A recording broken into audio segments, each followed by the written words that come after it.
le moment optimum avec la bonne température ambiante, etc. pour faire les choses, on les fait jamais. Mais objectivement, je me sentais pas à la hauteur. Et là, je me dis, il y a un truc, ça m'a vraiment tapé dans l'œil. Et je suis allée les voir pour leur demander s'ils voulaient bien me prendre en stage. Donc j'ai fait un stage là-bas.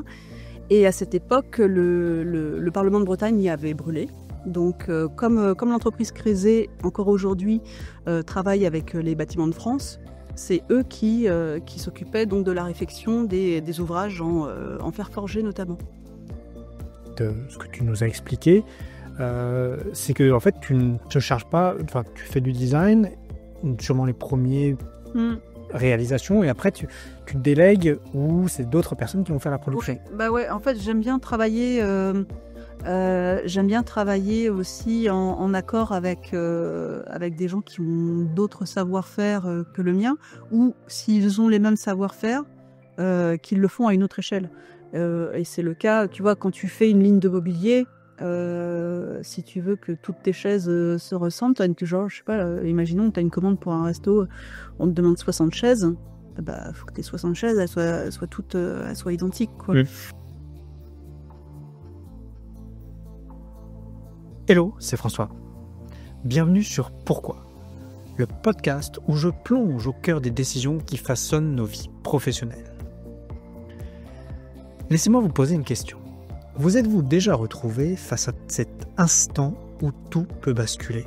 Cette fraction de seconde où un simple choix pourrait non seulement redessiner vos vies professionnelles, mais aussi vous aider à mieux travailler, créer, avancer avec efficacité. Moi, oui. Et c'est exactement ce que je propose d'explorer ici. Dans chaque épisode, avec des invités, entrepreneurs, artistes, penseurs, j'essaye de lever le voile sur les mystères de nos choix. Pourquoi prenons-nous certaines décisions et pas d'autres ? Comment ces décisions influencent-elles notre capacité à gérer le temps et nos priorités ? Et surtout, comment pouvons-nous les utiliser pour booster notre productivité et avancer vers nos objectifs ? Avec mes invités, je décrypte non seulement leur motivation profonde, mais aussi leur stratégie concrète pour faire des choix.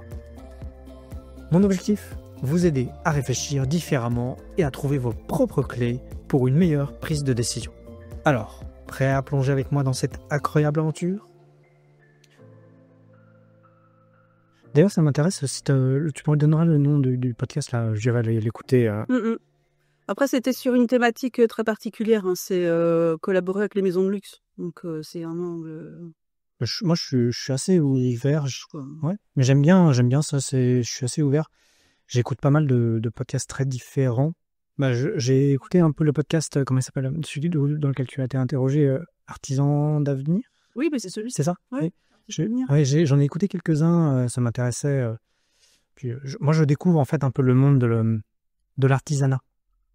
Et c'est des choses qui m'étaient totalement étrangères. Le petit rare aussi qui est intéressant. En fait, c'est du coup, elle va inviter une personnalité artisan d'art. Alors souvent, ce sont déjà des gens qui ont un parcours riche et comment primé, etc. Mais c'est toujours intéressant, je trouve, d'écouter. C'est vachement inspirant. Moi, j'adore écouter des podcasts comme ça, mais pas forcément d'ailleurs sur des artisans d'art. C'est toutes les personnalités qui ont réussi à se forger en fait un parcours intéressant, que j'estime moi intéressant. Mais puis ça permet de découvrir des gens, de faire des parallèles aussi avec ce qu'on traverse. Moi, c'est ce qui m'inspire beaucoup sur les podcasts, parce que mon métier à côté, c'est aujourd'hui, je suis chef de projet dans le digital, donc un métier totalement à part. Et c'est là où, quand je découvre ces métiers-là, même quand j'interviewe des gens, en fait, c'est l'un des aspects, alors je ne fais que ça pour ça, mais l'un des aspects du podcast qui m'enrichit beaucoup, c'est de dire « Ah, ces personnes-là réfléchissent comme ça, font comme ça ». Et après, ça me donne des sources, des éléments, et ça me permet de les impliquer dans ce que je fais, ou d'essayer de les impliquer ou de les transformer. Donc, ouais, mais c'est intéressant parce que moi, dans le métier que je fais, tu vois, je le disais il n'y a pas très longtemps à quelqu'un, justement, c'est moi, quand j'ai un problème qui se présente devant moi, en fait, je vais pas forcément chercher les solutions qu'on attend, tu vois. Parfois, tu vois, par exemple, cas très concret, Là, je cherche je cherche à faire à l'atelier, à travailler la matière d'une certaine façon. Euh, tu cherches un outillage, on va dire l'outillage il est fait pour ça, il est fait pour ça. En fait, moi ça me pose un souci parce que je me dis non, en fait l'outillage il peut servir, tu vois, il peut servir à faire autrement. Tu vois, il y a toujours moyen d'adapter ou de sortir des catégories en fait pour résoudre un problème qui n'était pas au départ celui que la machine était attendue à résoudre en fait. Peut-être moi j'aime bien raisonner, enfin j'aime bien prendre, disséquer et voir en fait et trouver des solutions ailleurs que celles qu'on pourrait trouver a priori de prime abord, quoi. Mais tu vois, moi, c'est quelque chose qui m'a toujours interpellé. Moi, c'est quelque chose que j'ai du mal à faire, hein, je ne vais pas le cacher.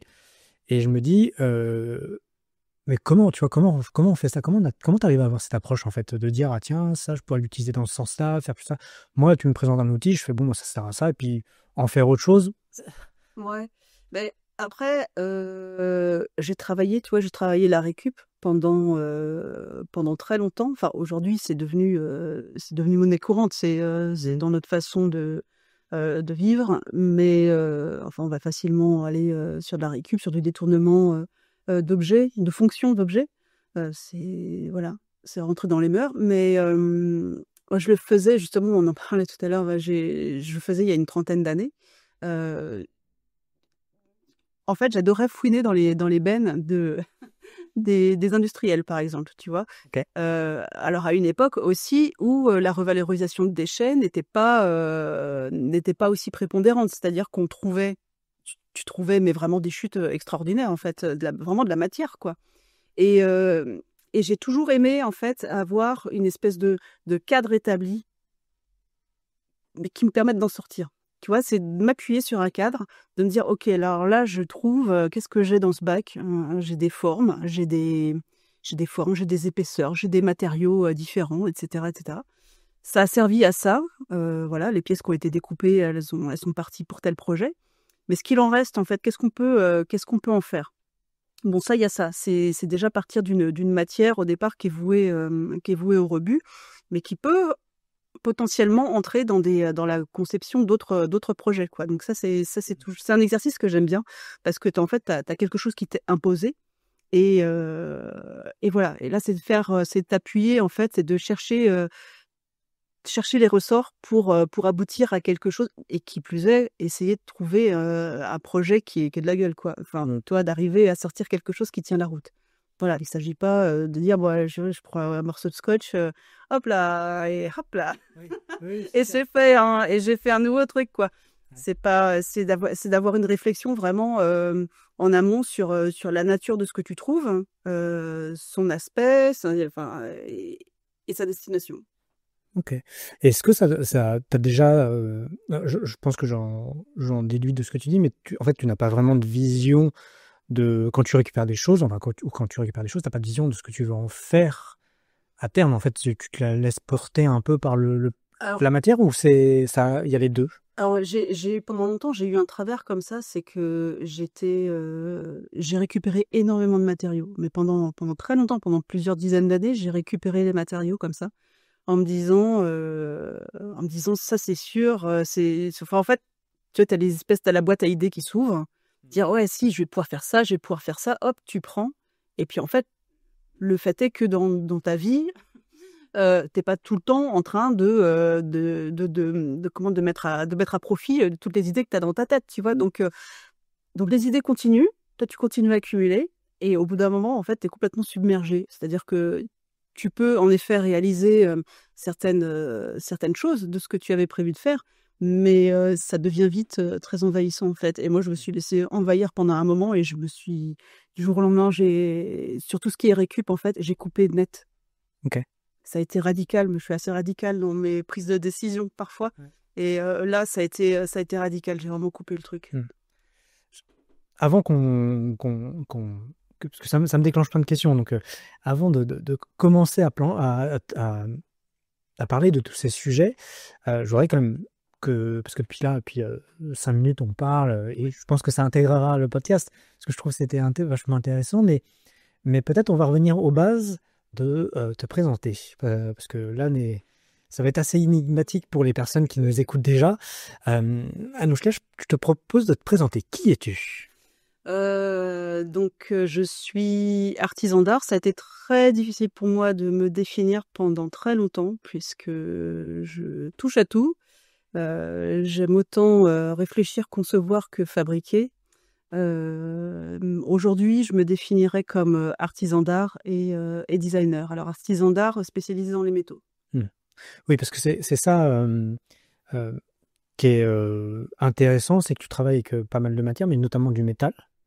Plein de types de métal aujourd'hui. Et moi, ce qui m'a un peu... pour raconter, j'aime bien donner un peu le contexte de pourquoi on échange aujourd'hui. Je t'ai découvert à travers une série de photos, si je me rappelle bien. Tu as dû faire une série de photos et moi j'étais sur LinkedIn et j'ai vu cette série de photos que j'ai beaucoup aimé. Bien sûr, le nom de la photographe... Marion Sopin. Marion Sopin, merci. Et qui fait des très très belles photos d'ailleurs. Voilà. Et je vous recommande d'aller voir ce qu'elle fait. Et toi, tes réalisations m'ont particulièrement frappé parce que je ne te l'ai pas dit avant ce podcast parce que je voulais garder la surprise. Puis c'était un ressenti que j'ai trouvé ça hyper élégant. Moi, c'est la première chose que j'ai vue, je me dis, ah, c'est hyper élégant. J'ai montré ça à ma femme qui a fait, ah oui, j'aime beaucoup. Ah bon. Donc voilà. Et je me suis dit, en plus j'ai vu que tu étais effectivement artisane, on disait artisane, On va faire artisan. Artisan. Après chacun ses goûts, mais artisan ça me va. Artisan, et du coup je me suis dit, et c'est ça que je vais essayer d'explorer dans le podcast, hein, c'est comment on arrive à produire de telles choses, quel est le process derrière la production de telles choses. Déjà, et c'est très étonnant qu'on se retrouve ici aujourd'hui parce que ce qui m'a vraiment amené au métier que je fais aujourd'hui, c'est l'entrée en apprentissage en métallerie.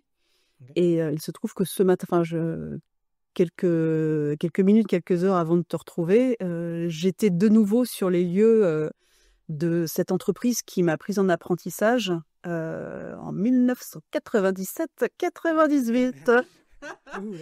Voilà, tu as devant toi un fossile. Mais non, en fait, ce qui est étonnant, c'est que j'ai toujours fabriqué de mes mains, j'ai toujours dessiné, inventé des choses que je fabriquais ensuite avec différents médiums quand j'étais enfant. D'accord.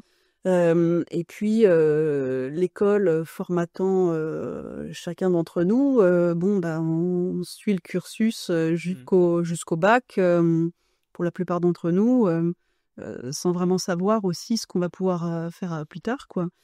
Et j'ai jamais fait le lien avec, comme ça se passait bien à l'école, j'avais des bons résultats corrects, enfin ça allait, aucune embûche.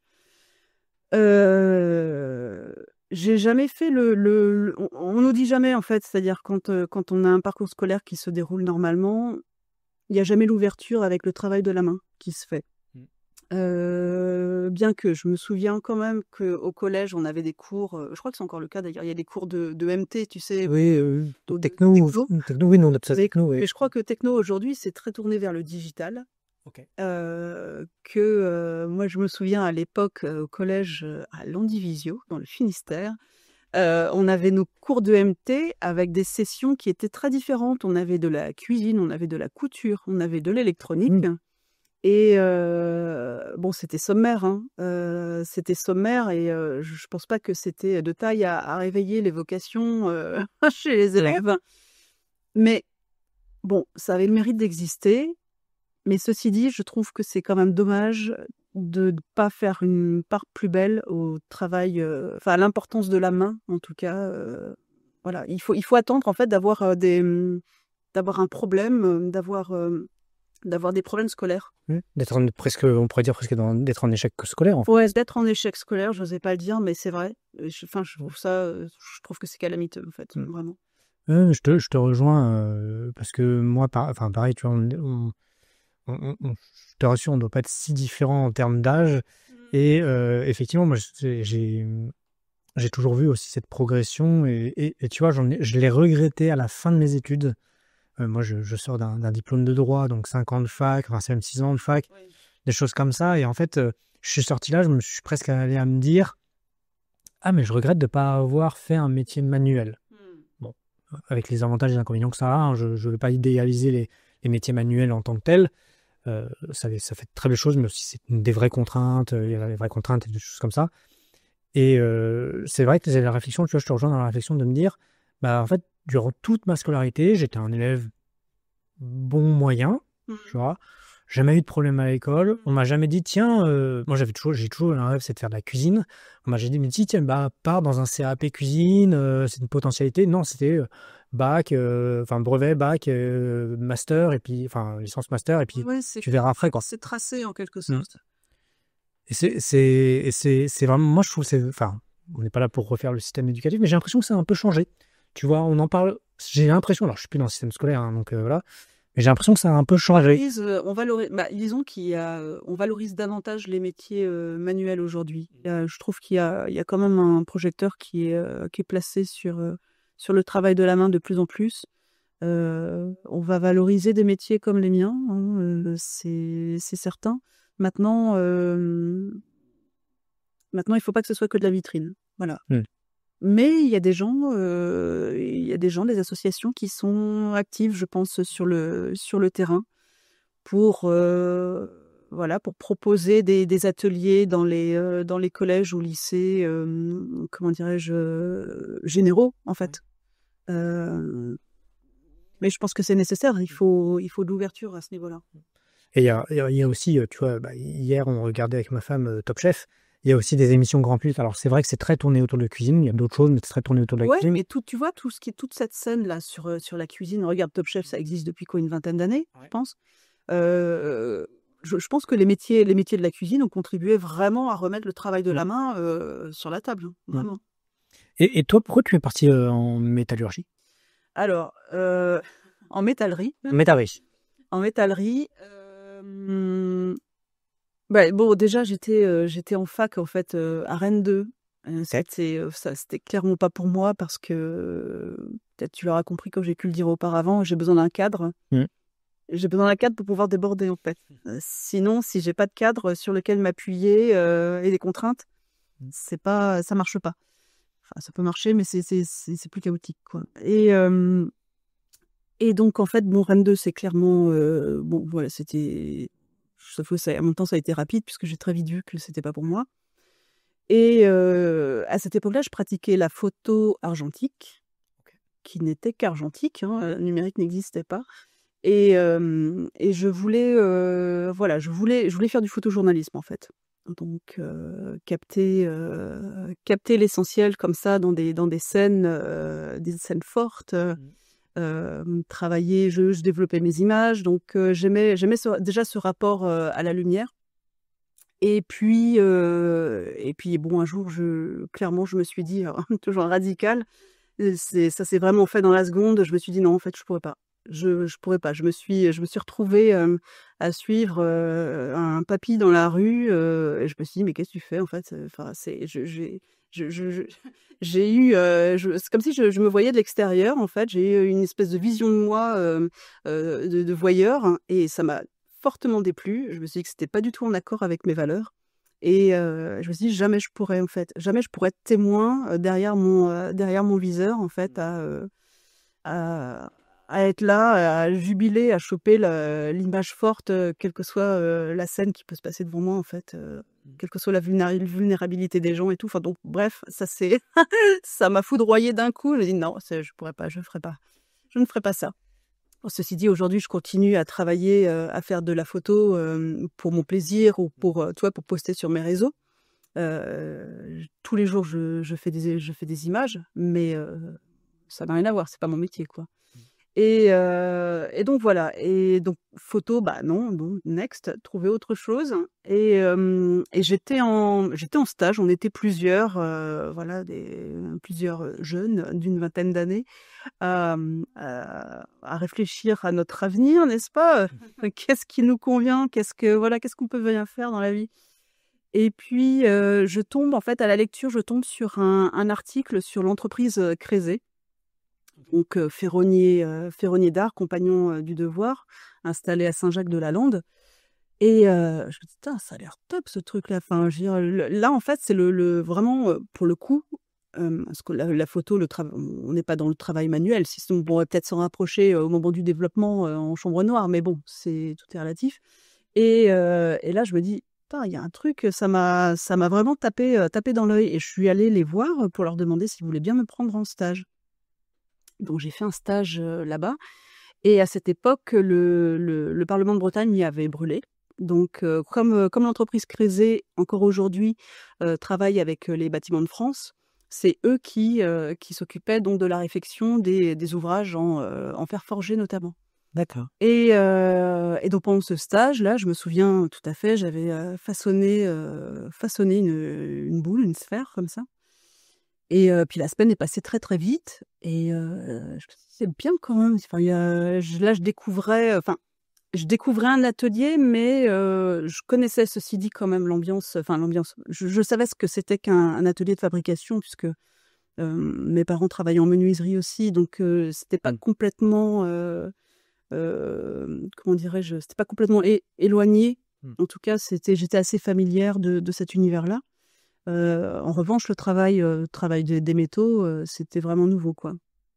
Et puis surtout, ouais, je me suis absorbée dans ma tâche, c'est-à-dire que, le travailler avec ses mains, là, c'était vraiment concret, quoi, et j'ai eu envie de poursuivre, et puis, là, tu vois, clairement, si on doit parler de prise de décision, je suis allée voir, donc Rémi Crézet, et puis à l'issue du stage, et je lui dis: «Bon, bah, voilà, bon, bah, vous m'embauchez». Et c'est sorti comme ça, en fait, et puis il m'a dit: «Bah, non, je sais pas, enfin, ça se fait pas comme ça, quoi», et puis en plus, donc lui, compagnon du devoir, on s'était quand même, c'était là, on parle pas d'internat, hein, on parle pas du compagnonnage en Tour de France, qui se fait en internat, OK.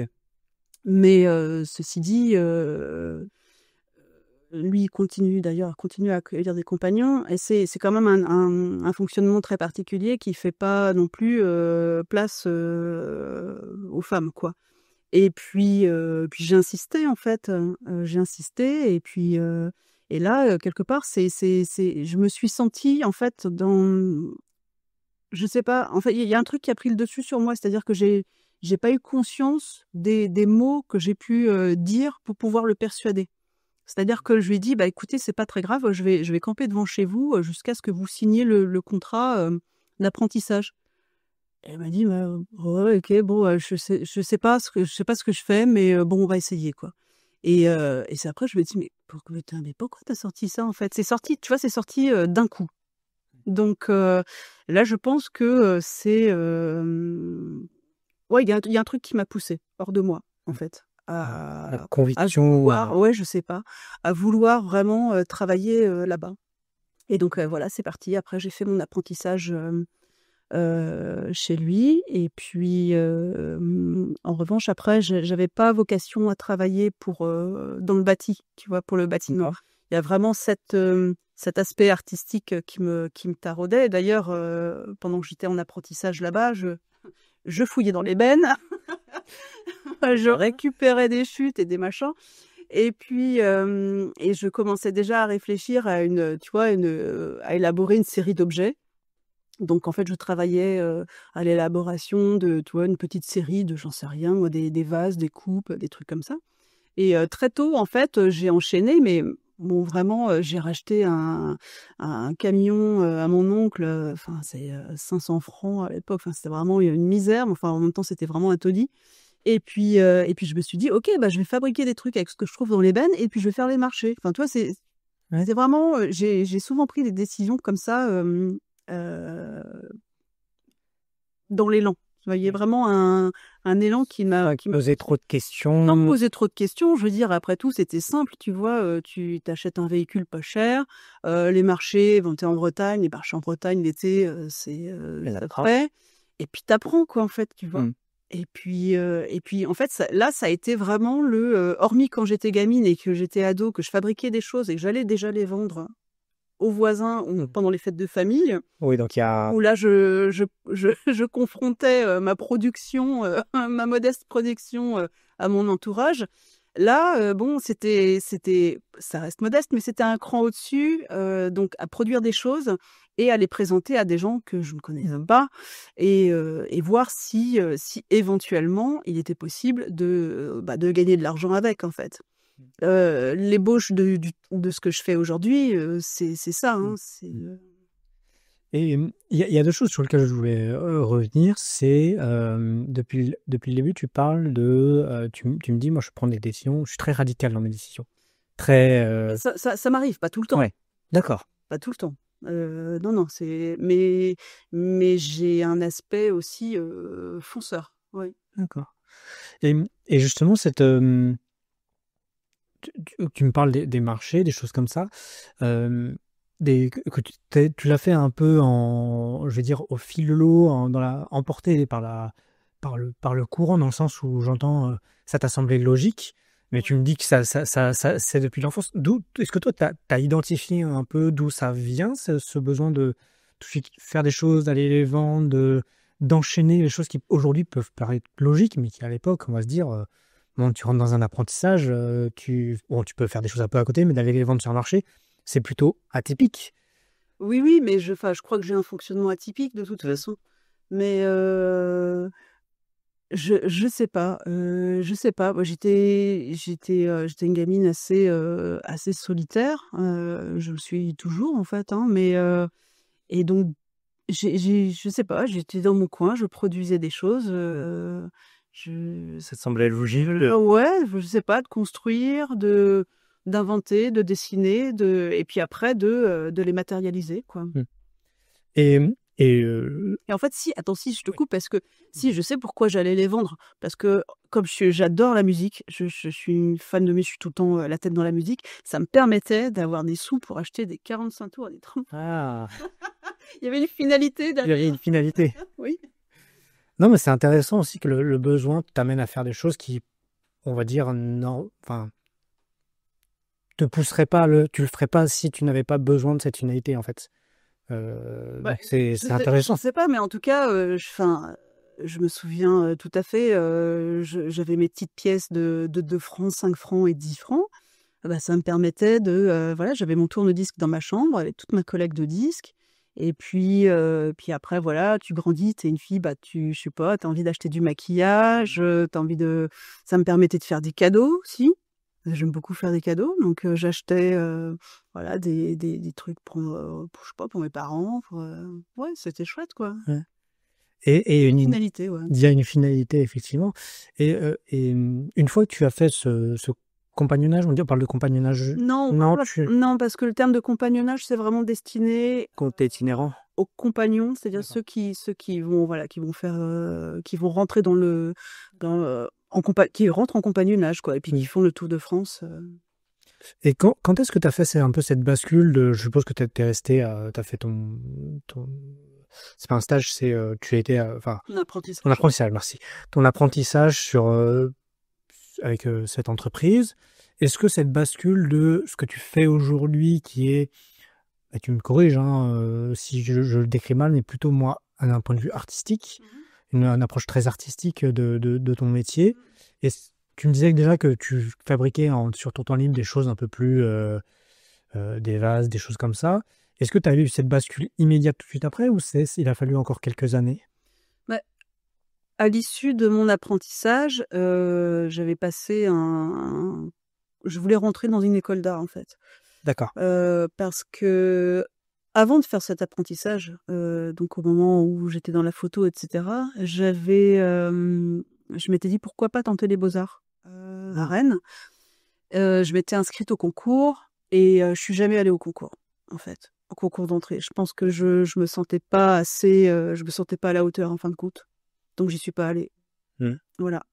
Comme ça, voilà, à éviter. C'est ça aussi, hein, tu sais, des fois, tu te dis, bah, ouais, bon, bah, à tourner la tête, en effet, bon, bah, ouais, éviter de te confronter, bon, bah, forcément, tu risques pas, de te planter, mais tu risques pas d'y arriver non plus, quoi. Et est-ce que tu te souviens le moment où tu as pris cette décision qui est quand même, on va dire, alors, avec une rétrospective, on pourrait dire un pivot, mais ce moment où tu t'es dit: «Ah, je vais pas y aller». C'est l'école pivot où j'ai fait, je sais pas 6 allées après mon apprentissage. Est-ce que tu te souviens de te dire ah non, je vais pas y aller finalement à ce concours? C'est un truc, c'est dans les tripes, en fait.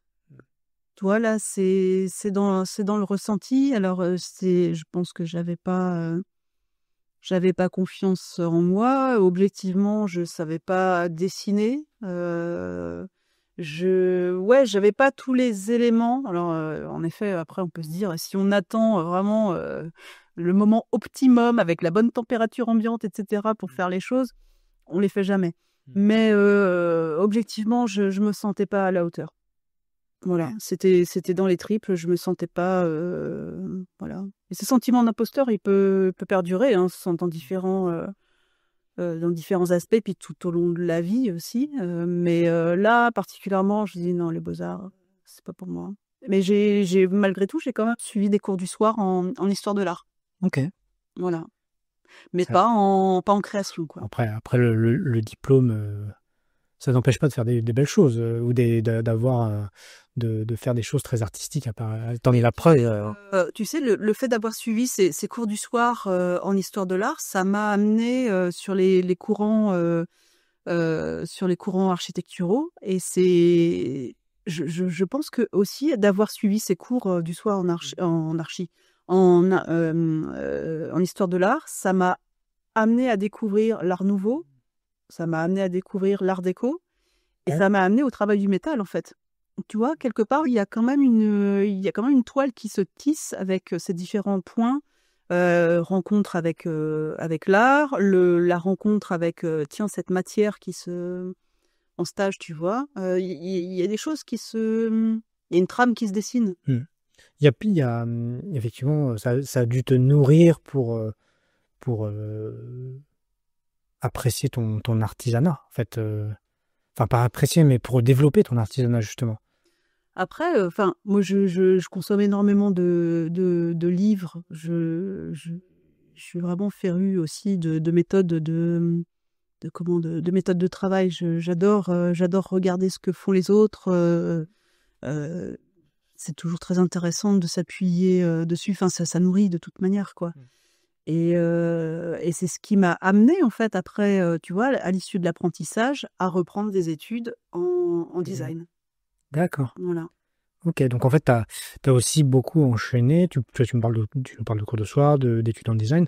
Tu as enchaîné après l'apprentissage quand même pas mal de choses en termes d'études. En fait, ce que j'essaie de. Comment dirais-je? Alors, les cours du soir en histoire de l'art, c'était avant c'est aussi ce qui m'a amené, tu vois. D'accord, avant j'avais pas la timeline exacte. Non, tu vois, c'est en découvrant justement Art Nouveau, Art Déco, toute la place que l'artisanat d'art, en fait, avait au sein de ces milieux, au sein de ces courants. J'ai trouvé que c'était fascinant, quoi. Enfin, tu vois, les gens, les mecs, ils travaillaient à l'élaboration d'un monde plus beau, tu vois.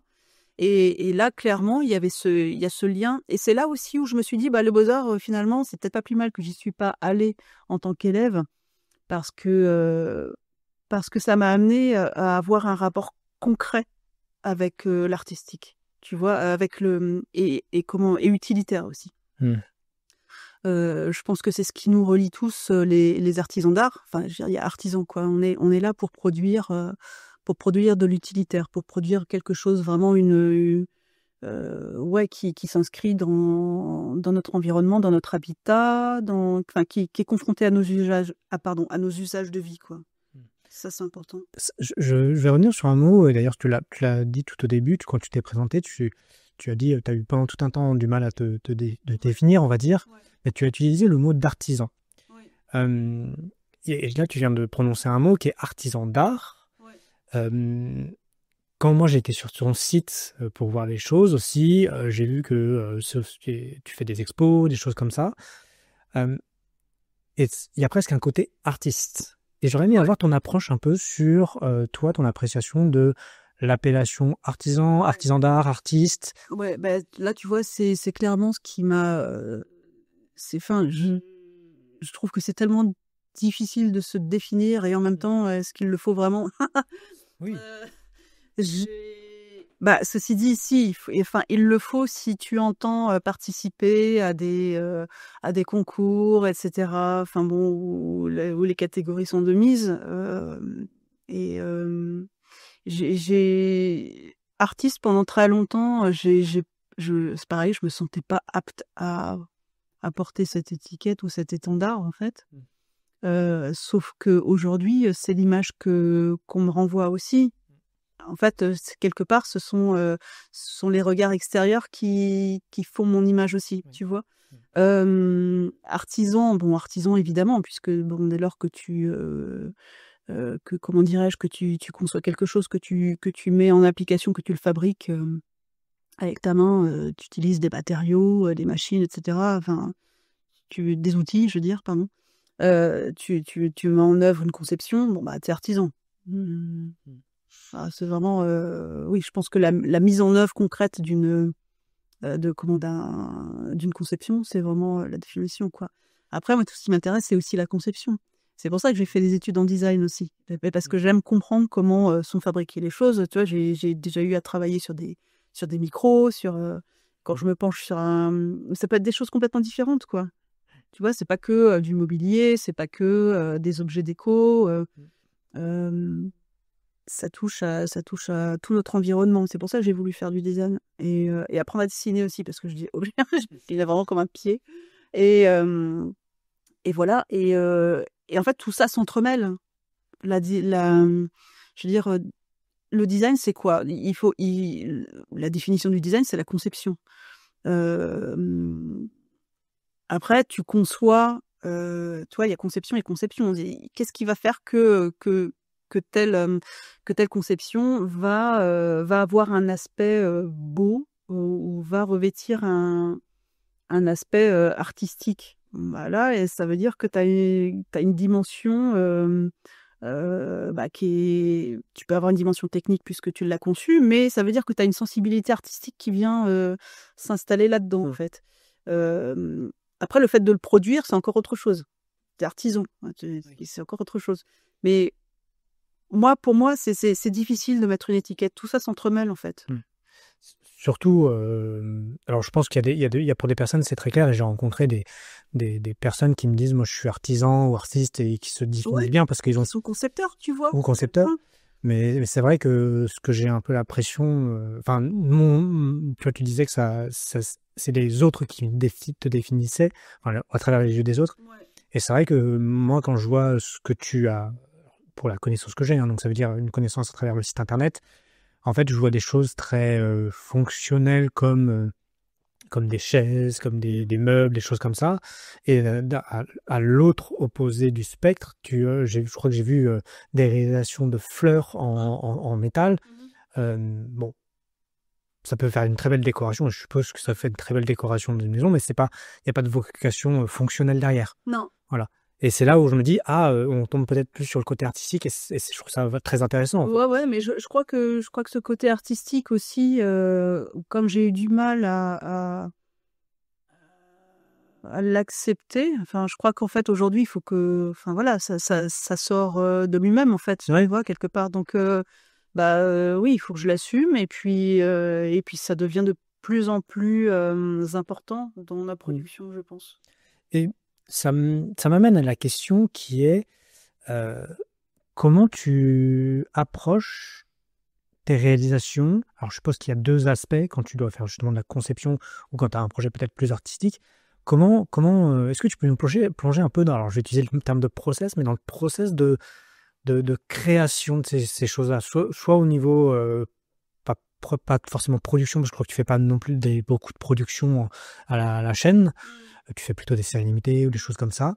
Mais comment ça se passe? Parce que je suppose qu'on vient de voir pour faire des commandes, ou toi tu peux peut-être proposer des choses. Est-ce que tu peux nous plonger un peu dans comment, d'un début de projet jusqu'à la réalisation?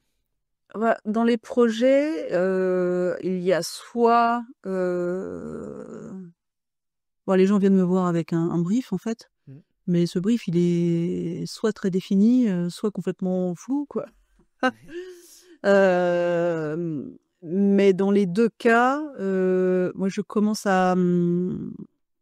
je vais dessiner, je vais consulter je sais pas, des bouquins. Enfin, je vais me nourrir de plein de choses, en fait, si tu veux. Et il y a une section, comme dans un auto-noir, le travail va se faire un peu de lui-même, en fait, jusqu'à ce que la solution que je vais proposer soit évidente pour moi.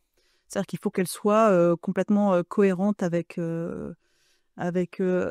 les attentes du client, pas forcément, parce que des fois, je peux proposer quelque chose qui n'était pas là demandé au départ, mais qui me semble convenir. Voilà. Ou tu vois, des fois, je perçois que si je propose ça, ça peut passer, quoi. Mais en tout cas, je propose toujours quelque chose qui soit déjà pour moi cohérent. Si c'est pas cohérent, si je dessine un truc pour dessiner un truc, proposer quelque chose parce qu'on m'a demandé quelque chose, mais que je suis pas en accord avec, ça me satisfait pas. Enfin, même je peux pas, en fait. Ok. Ça t'est déjà arrivé de refuser des projets à cause de ça? Euh, Ou tu t'adaptes enfin tu ouais, proposes des choses bien? je propose, j'adapte, mais bon, alors ça c'est, tu sais, il y a des projets, des fois tu les acceptes alors que tu sais d'entrée de jeu qu'en fait il aurait pas fallu. Bon bah voilà, bon ça fait partie de l'apprentissage aussi. Mais non, enfin j'aime bien qu'on vienne me voir avec des choses très différentes. Pour pouvoir ouais, ça m'aide toujours je réfléchis toujours de façon comment oui, c'est bizarre ce bruit. Oui. Comme vous êtes à l'audio, je vous décris, il y a eu les deux mains qui se sont écartées de la tête et qui ont fait oups là. Mais j'aime bien travailler sur des sujets différents et me dire, comprendre techniquement comment je vais pouvoir le mettre en œuvre. Alors ça, pour le coup, c'est vraiment, tu vois, il y a tout ce côté technique qui est vachement important. Mais jamais au détriment de l'artistique. C'est comment faire en sorte que, waouh, tu vois, la magie va opérer, que ça va, comment dirais-je, que la réalisation sera belle. Moi, ce que j'ai envie de transmettre, en fait, dans le travail que je produis, je suis fascinée par la lumière, et je crois que de plus en plus dans ce que je vais avoir, dans ce que je vais faire, ça va prendre une place. Je laisse sortir la lumière de plus en plus, mais oui, j'ai envie de toute façon, attends, là, je bafouille parce que je sais pas trop comment m'y prendre pour formuler ça. Mais je veux qu'à partir de toute cette matière, tout cet espace très matériel, en fait, j'ai envie d'amener comme une espèce de supplément d'âme, en fait, tu vois, qui est quelque chose qui se dégage. Là, pour le coup, on est vraiment dans l'artistique, quoi. Voilà. Et donc là, tu vois, c'est allier le technique à vraiment cette part du non palpable, en fait, voilà. Ce qui est extrêmement dur pour avoir travaillé un peu dans des milieux artistiques, moi plus la production de vidéos, où on devait faire un équilibre entre du très fonctionnel, démontrer des choses en vidéo et que ça soit joli, très joli, voire artistique.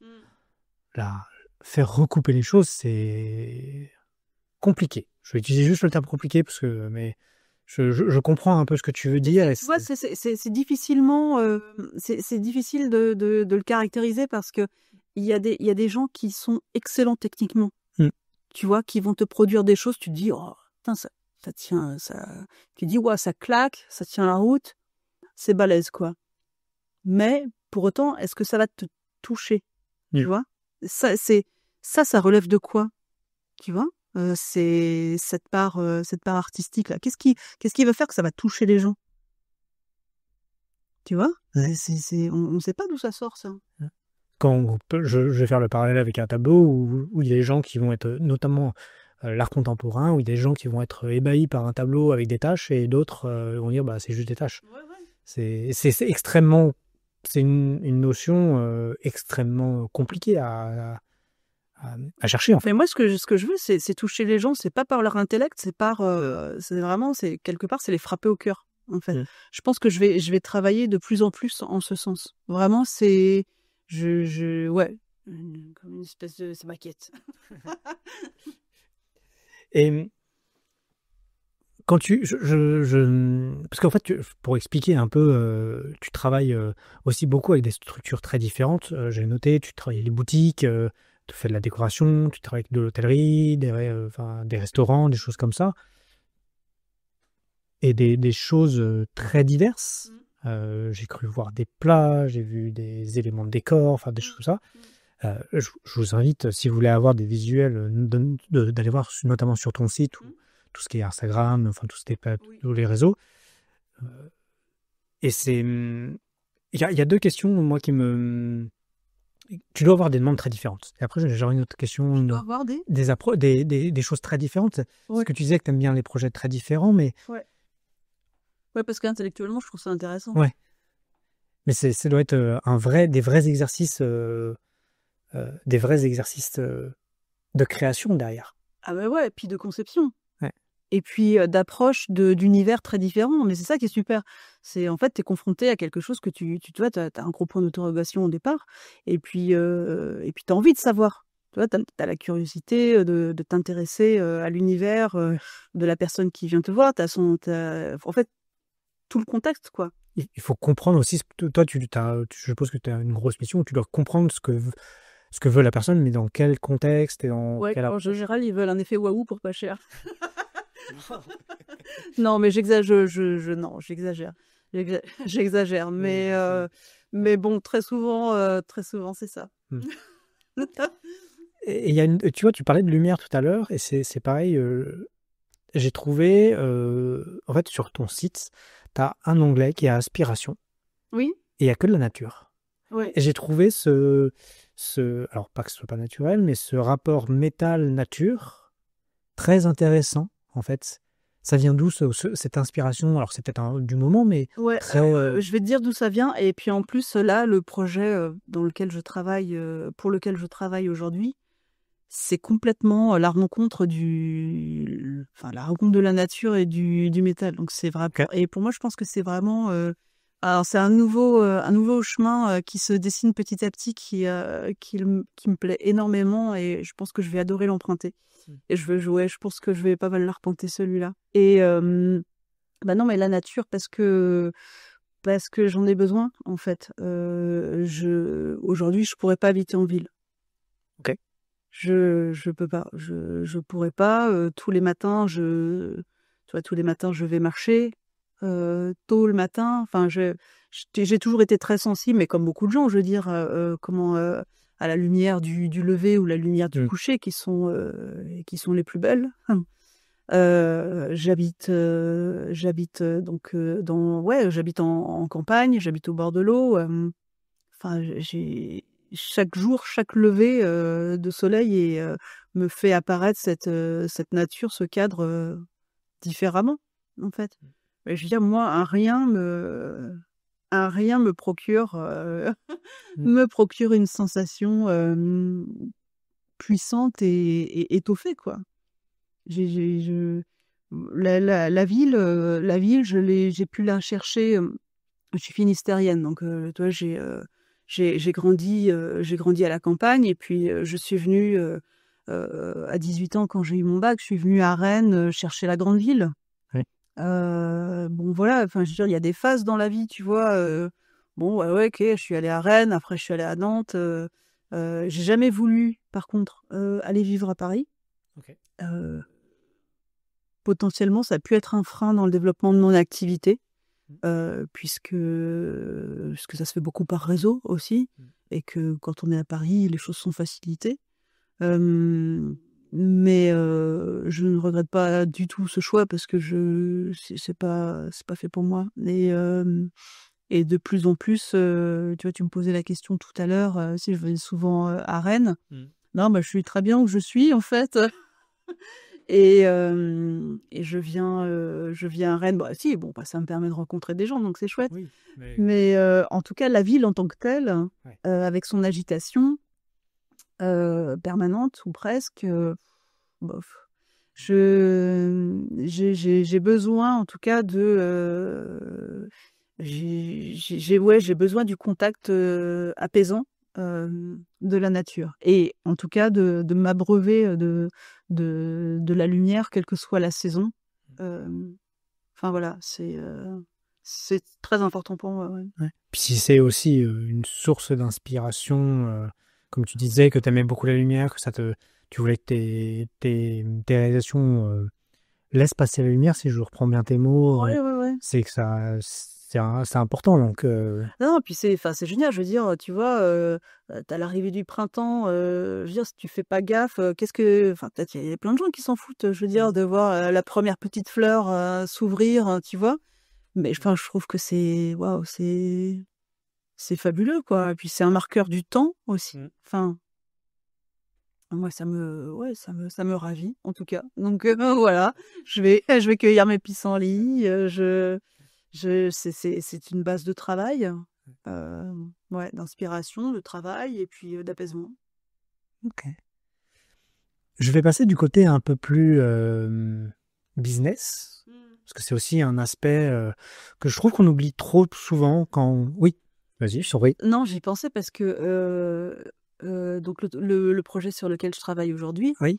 Pour la première fois et ouais, c'est ça, Vous avez pas parlé. je travaille dans le cadre enfin, je travaille avec un paysagiste, en fait, D'accord. et ça c'est génial. Je vais faire des plantes géantes en métal qui vont prendre place dans un jardin paysager.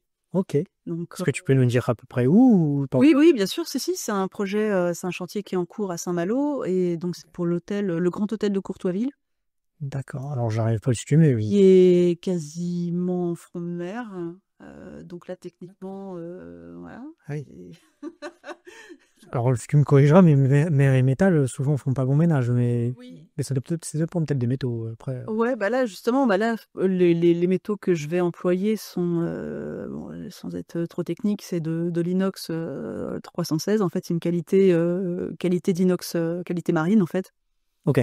Voilà, et qui ensuite va être thermolaqué, donc on prend nos précautions pour, tant qu'à faire, je veux dire, l'idée c'est d'avoir une production qui est pérenne aussi. Bah oui, oui, c'est ça. Voilà. Ok. Et on peut. Bah, Bah là, c'est un travail voilà. qui est en cours. L'installation ou tu es en train de réaliser? Non, non, non, là c'est un travail de réalisation, à l'atelier. Ok. Le chantier ayant pris du retard, ce sera livré donc en septembre, donc ça veut dire que je vais bosser plein de pot tout l'été. Ah. Voilà, mais non, non, je suis hyper contente. Je suis hyper contente parce que, ça m'amène à faire des choses que j'ai encore, pas faites, à travailler, d'une nouvelle façon, donc voilà, c'est hyper satisfaisant. Ouais. Mais enfin, c'est là où, pour t'exprimer quelque chose, c'est moi ce que je suis assez admiratif, c'est les artisans comme toi qui arrivent à passer du côté artistique sans abandonner le côté artisan. Parce que pourquoi je suis assez admiratif? Parce que moi j'ai créé une boîte à l'époque de production audiovisuelle et on a voulu faire la bascule sur un projet plus artistique. Venir vraiment un artiste, enfin mon associé qui avait un côté plus artistique que moi, complètement. On a voulu basculer sur le côté artistique, mais on n'a pas réussi cette bascule. On a échoué parce que peut-être trop vite, ou je sais pas, il y a sûrement plein de raisons. Et donc je suis toujours très admiratif de ces... Quand tu me les décris, je me dis, bah c'est super cool parce que peut-être au début, alors c'est pas pour dénigrer, il n'y a absolument pas à dénigrer, mais au début tu avais plus des projets très fonctionnels comme des chaises, des choses comme ça. J'ai cette image que tu as produit beaucoup, des cages où on peut s'asseoir. Ouais, mais c'est toujours le cas, hein. C'est un objet que j'ai conçu le premier il y a 12-13 ans de ça. Ok. Et tu vois, ce mois-ci, il y en a 2 qui partent aux États-Unis, une qui part en Vendée. Enfin, voilà, des destinations tout à fait différentes, mais l'objet est produit et tu vois, j'ai pas, en fait, aujourd'hui, c'est une entreprise de vitrée qui les fait. D'accord. Parce que j'avais certainement pas envie, de fabriquer des cages jusqu'à 70 ans, quoi. Tu vois? Enfin, je veux dire, il y a un moment, tu vois, je te dis je disais que, il faut qu'intellectuellement ça me nourrisse aussi. Enfin, ça va, quoi. Enfin, tu vois, voilà, j'ai pas c'est vraiment le hamster dans sa roue, quoi, donc non. Mais tu vois, ça nous ramène au côté un peu business, et c'est une des premières questions que je voulais te poser. Donc, tu vois, tu m'offres le parallèle, c'est que Effectivement, j'avais plus vu ça pour des chaises, je crois que ça s'appelle, tu me corriges, hein, bien sûr, si je me trompe, mais les chaises blush, Oui. c'est pas les cages, c'est pas les Non. cages, hein, c'est ambiantos. Les cages, la cage, c'est la cage, c'est le Ouais, piège-cage, quoi. c'est ça. Ouais. Et j'avais vu sur ton site, effectivement, que tu avais fait le premier modèle, tu avais designé la chose, Oui. tu avais réalisé la première chaise, mais que Oui. maintenant elle était produite ailleurs. Oui.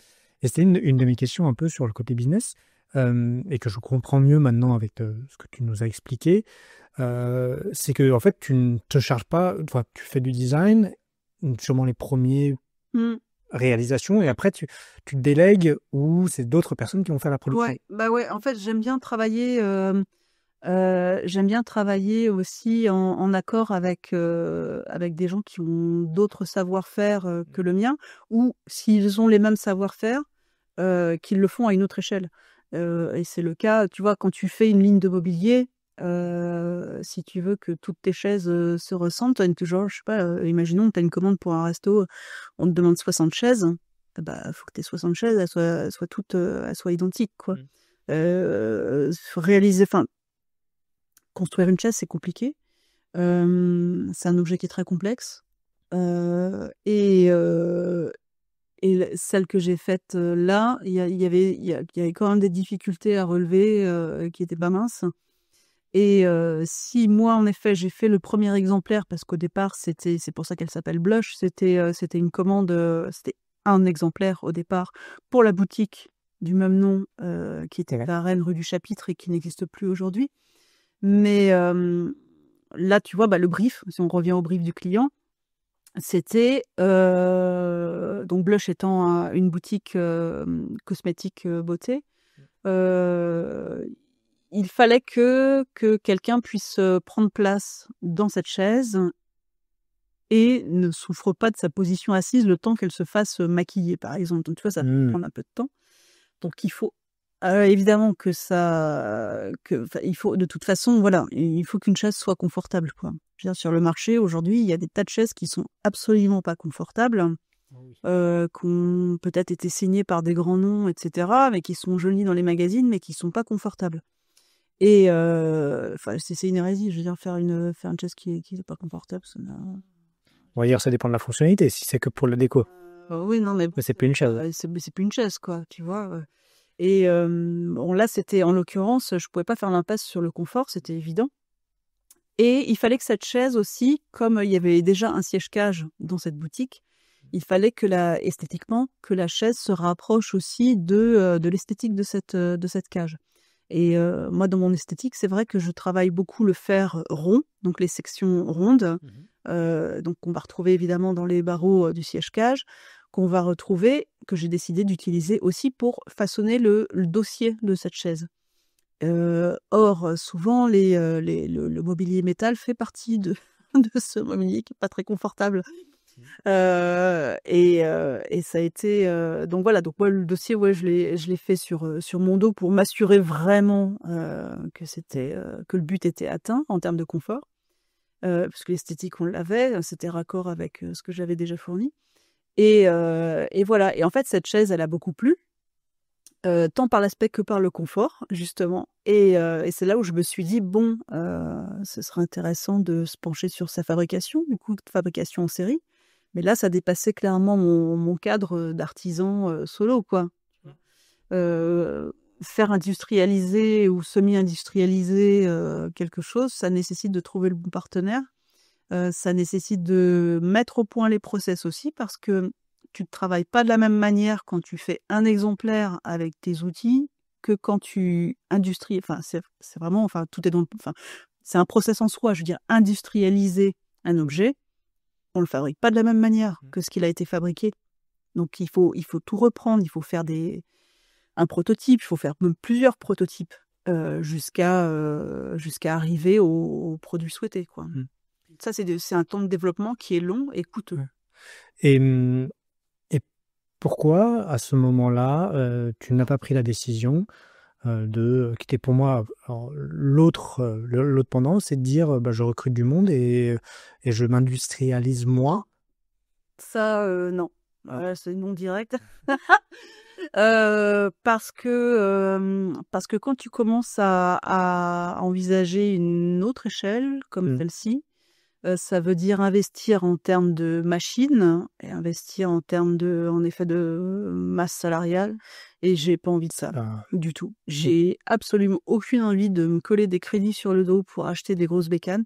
Comme je te dis, je préfère largement et je trouve que c'est intéressant aussi pour le maillage territorial. Je préfère me rapprocher des gens qui ont un savoir-faire complémentaire. Je trouve que je trouve que ça développe la relation. Je trouve que c'est, enfin voilà. Après, tu vois, en fonction des différents projets que je peux avoir, je sais vers qui me tourner. Aujourd'hui, c'est pas un problème. Je sais qui je peux trouver en peinture, je sais qui je peux trouver pour tel façonnage, je sais qui je peux trouver pour telle matière, je le sais. Oui. Et j'ai jamais eu envie d'internaliser tout ça et de me développer pour non, enfin, c'est pas non. C'est pas la volonté. Parce que c'est vrai que tu vois, Puis c'est un autre métier, tu vois. Ouais, je me doutais un peu de la réponse, hein, vu l'échange qu'on a déjà eu, mais c'est souvent un peu la dualité qu'on a quand on a un produit qui commence à marcher, c'est soit des entrepreneurs, parce que là, on parle vraiment de l'entreprise et du côté, de ce côté-là, c'est le choix soit d'externaliser et d'aller recourir, comme tu le dis très bien, avoir recours à des prestataires spécialisés dont c'est le métier, ou alors commencer à internaliser. Et là, c'est une autre. On rentre dans d'autres structures d'entreprise avec des coûts humains, des coûts de machines, des choses comme ça. Ouais. Et ça dépend souvent d'une. Alors, il y a de la technicité en plus. Il y a certains marchés, c'est plus facile de s'industrialiser que d'autres.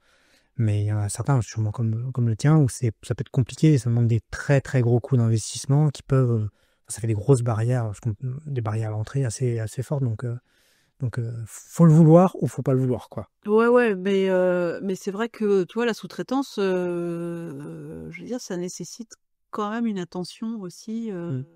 Oui, ça a les deux ont des inconvénients, des inconvénients et des points positifs, c'est sûr. Mais malgré tout, je préfère, tu vois, ce choix que j'ai fait d'externaliser et de faire sous-traiter par une entreprise qui en a tout à fait les compétences. Moi, je regrette pas ce choix. Et comment tu trouves un peu cet équilibre entre le côté production fonctionnelle et projet artistique que peut-être, on va dire, ne répondent pas forcément à une commande initiale? Alors, il y a, comment dirais-je, en fait, j'ai deux structures. Je travaille en nom propre, donc en entreprise individuelle, où là, je vais développer donc les projets, les projets dits artistiques, donc qui sont réalisés toute la partie sculpture, parce que je me rapproche malgré tout de plus en plus d'un travail de sculpture. Parce que, tu vois, les plantes géantes que je vais faire, on y est, hein, je veux dire. Voilà, on y est. Je vais finir ma vie, je vais me nommer, quand ils me poseront la question, je dirais, je suis sculpteur. Voilà. Peut-être. Un podcast dans 5 ans, 10 ans. Peut-être que j'aurais complètement lâché l'aspect utilitaire des choses, hein, peut-être. Hein, tu vois, il y a une espèce de glissement quand même qui s'est opéré entre le début du boulot et puis aujourd'hui. Mais comment? Ouais, donc il y a cette première structure entreprise individuelle. Et donc début 2018, j'ai pris cette décision de monter une SASU qui s'appelle AP, HAPPE, et qui gère donc justement la sous-traitance du siège-cage et des chaises blush. D'accord. Tu vois. Mais c'est une entreprise qui existe toujours aujourd'hui. Donc, quand même, ça fait 7 ans. On a passé les 7 ans. C'est quand même pas mal.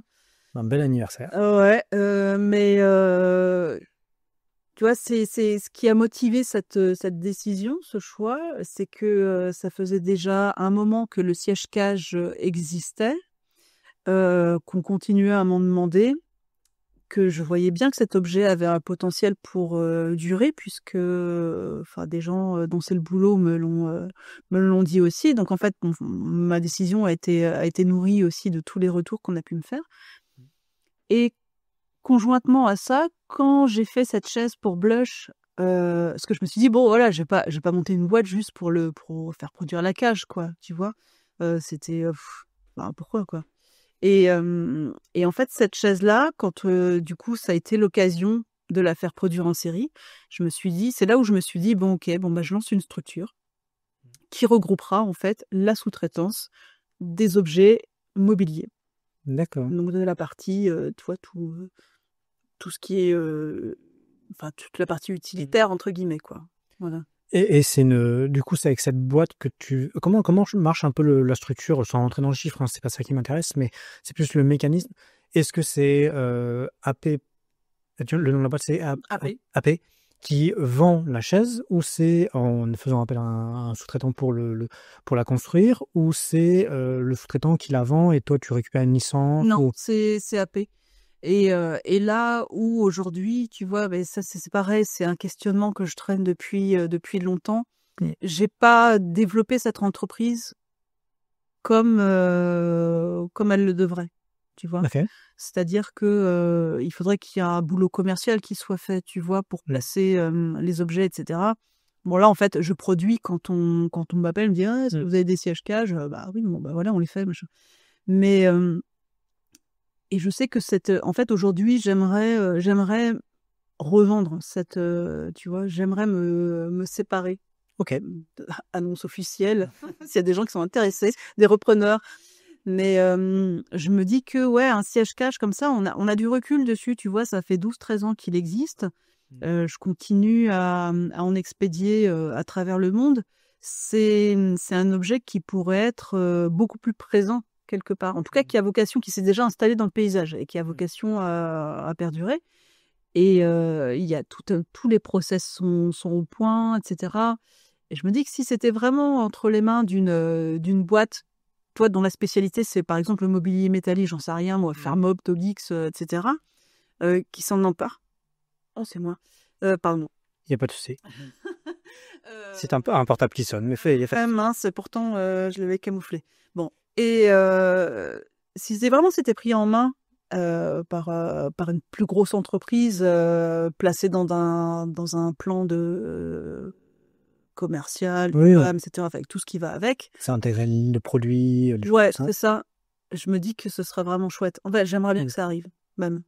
OK. Donc potentiellement un développement, à venir, J'aimerais. Après, ce de sera, tu vois, je crois aussi beaucoup aux rencontres, hein, et Mmh. toi, dans les prises de décision, à, ce qui doit se faire, voilà, arrive au moment opportun. Mmh. Je vais en venir aux dernières questions, enfin, à la dernière question, maintenant qu'on te connaît bien, aussi bien, que nous a un peu brossé ton parcours professionnel, artistique, d'artisan, et présenté un peu le côté business.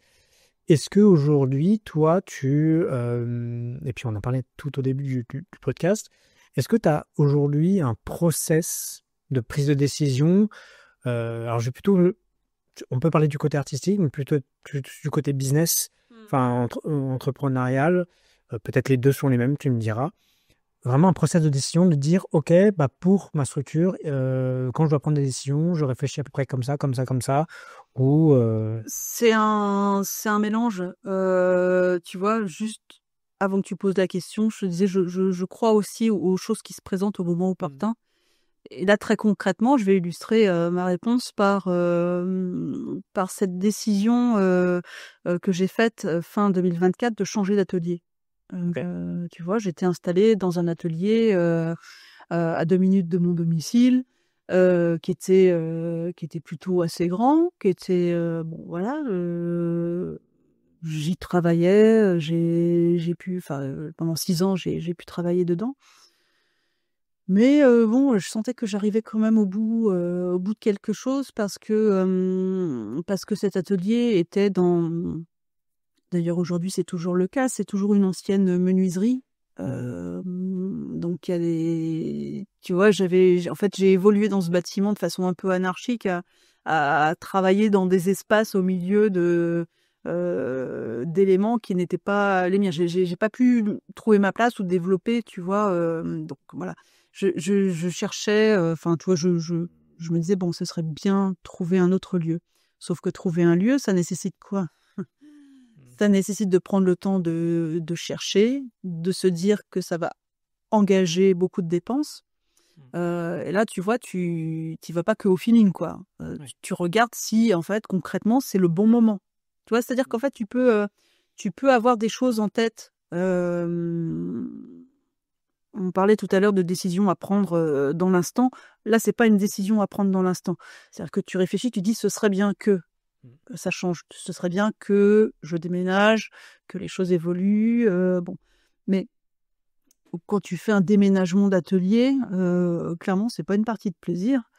Faut trouver des locaux. Là, il y a une espèce de concours de circonstances. C'est que je passais devant une petite zone aux portes de Dinan. Je passais devant, mais enfin, je sais pas combien de fois je suis passée devant, enfin des centaines de fois. Jamais j'étais rentrée dedans. C'est-à-dire que je me suis bornée à passer devant le garage, tu vois, sans faire le détour à l'arrière, voir ce qu'il y avait dans cette zone. Puis un jour, je me suis sentie un peu poussée. Je dis tiens, je vais regarder, je vais voir ce qu'il y a derrière. Et en fait, derrière, je suis tombée sur un panneau qui était accroché sur une grille, disait à louer. Il y a 2 ateliers à louer. Tiens, c'était étonnant, quoi.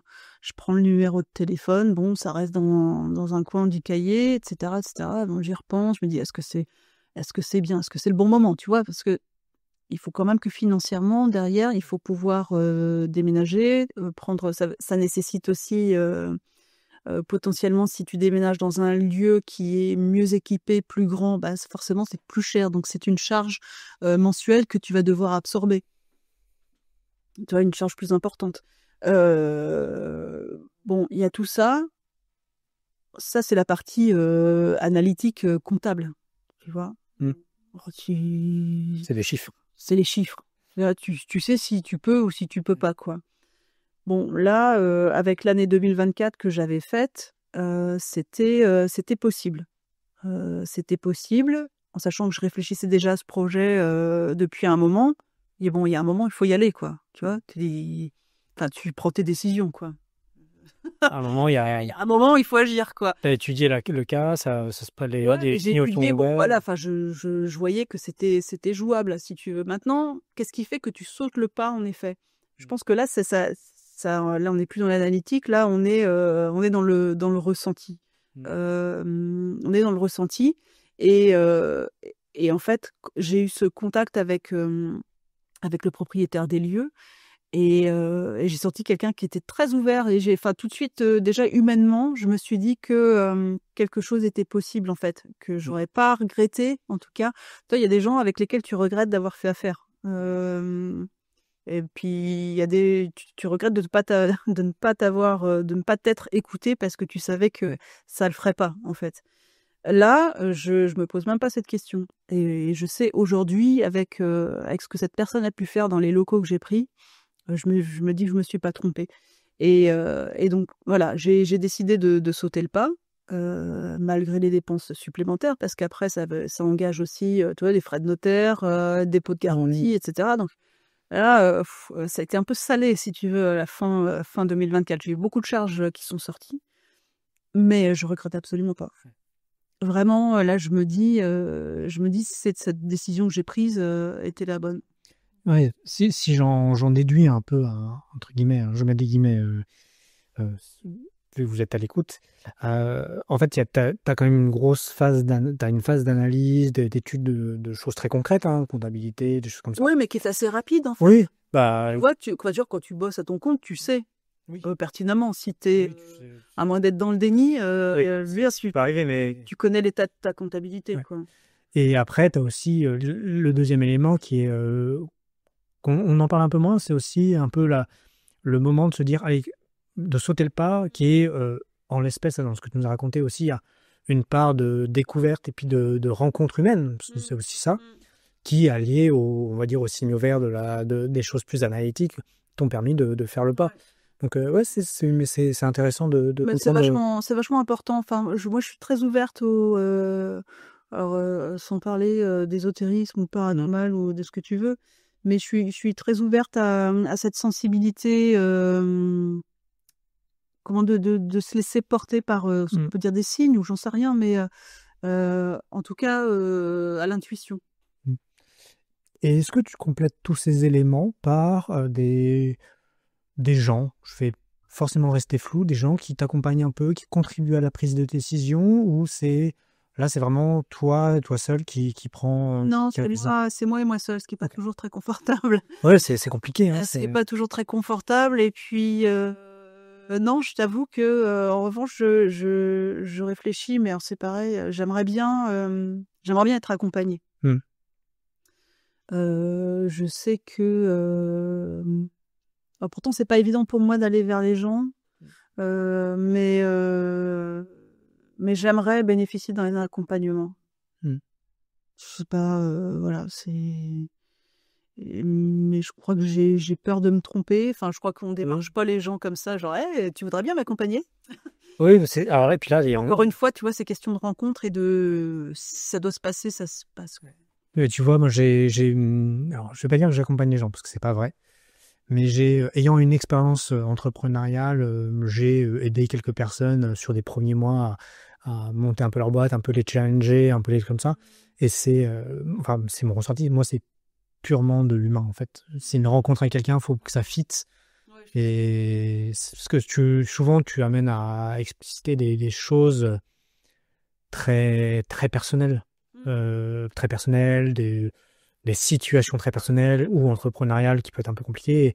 Et faut être très libre dans ces moments-là. Donc, ouais. effectivement, je comprends que Faut bah, être très libre et puis il faut comprendre le fonctionnement, de la personne, quoi. ouais. Et puis, il faut connaître un peu le métier.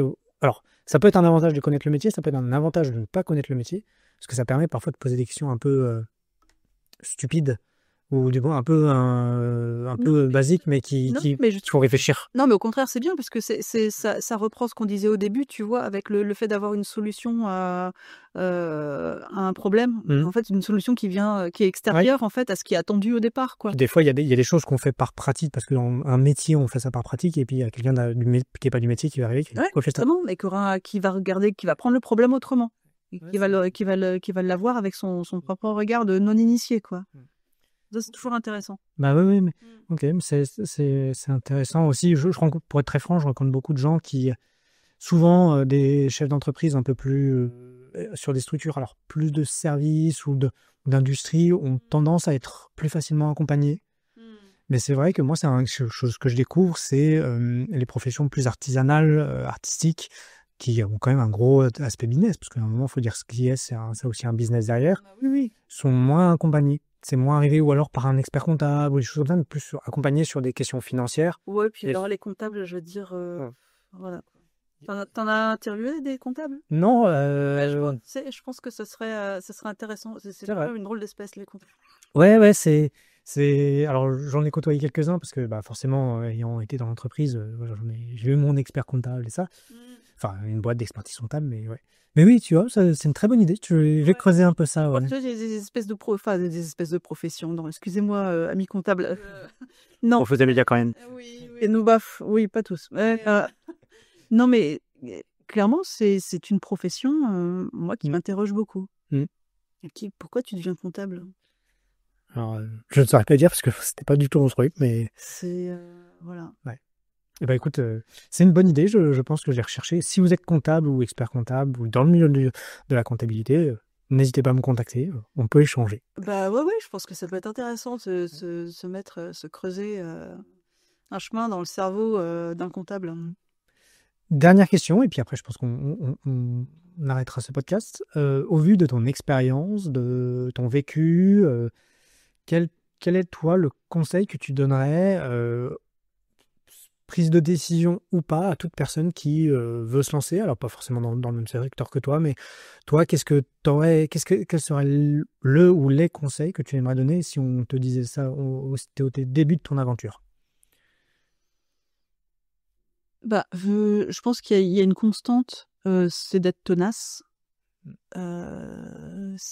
Faut vraiment, enfin, disons que si on se sent vraiment, poussé, hem, suffisamment fort en fait, ou attiré suffisamment fort par un secteur, qu'on a une aspiration vraiment, vraiment très, ouais, très forte, quoi.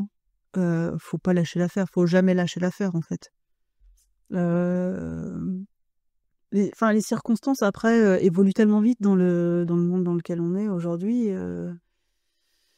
C'est pas forcément évident non plus, mais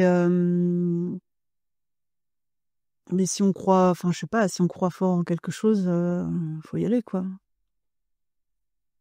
Après, enfin je veux dire, les embûches, ça fait partie du jeu, hein. Oui, oui. Les creux très très creux très bas, ça existe, hein. Oh oui. Les hauts très hauts aussi. Et après, tout n'est pas aussi contrasté tout le temps non plus. Il y a plein de une espèce de ventre mou comme ça, Qui est parfois compliqué. qui est parfois compliqué aussi, hein. Où on a l'impression de faire du surplace, etc. Mais en fait, s'il y a un truc à faire quand même, alors quand tu démarres, c'est plus difficile.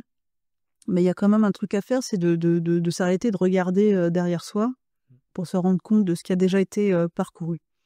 Ça, c'est quand même objectif. Voilà. Parce que surtout quand on travaille seul, on peut très vite se noyer. Voilà, t'es tout seul, t'es là. Oui, tu peux te noyer dans un verre d'eau. C'est pas toujours évident. Et de faire la part des choses aussi. Donc, faut garder le cap. Après, ce cap, il change, hein. Enfin, Oui. Mais le gros du travail, enfin, bon, moi, tu vois, je suis toujours, ma profession, elle a évolué, hein. Tu vois, on en a parlé entre hier, aujourd'hui et demain, certainement. Mais en tout cas, ça, c'est clair que j'ai jamais lâché l'affaire, même dans des moments vraiment très difficiles où je me suis dit: «Bon, bah, c'est bon, enfin, t'arrêtes maintenant, si tu veux, vraiment gagner de l'argent, tu passes au salariat», tu vois? C'est plus confortable, quoi. Mais non, en fait, il y a un truc plus fort, intérieur. Donc ça dépend des tempéraments, mais en tout cas, pour savoir si vraiment, tu tu t'arrêtes, tu regardes derrière toi ce qui a été fait et là, c'est objectif. Mmh. C'est mesurable, en fait. Ouais. Et souvent, on est étonné de ce qu'on a fait. Ouais. Moi, j'ai toujours eu ce sentiment, comme j'ai pris 1 ou 2 fois le temps de faire ça, ça a été très bénéfique et donc je te rejoins complètement et des fois tu dis: «Ah ouais, j'ai fait tout ça. Ah bah, Mais ouais. quand même». Tu vois, mais même en discutant, tu vois, avec toi ou avec d'autres personnes qui vont dire: «Bah, ouais, bah, alors tu fait ça, t'as fait ça». «Ah ouais, tiens, c'est vrai, en fait». Ouais, ouais, tu sais, tu Ouais. oui, tu là, t'avances, je sais pas si t'avances d'ailleurs, mais bon, tu fais ton truc au quotidien, les journées passent à une vitesse phénoménale, et puis tu te dis: «Qu'est-ce que j'ai fait aujourd'hui? J'ai rien fait.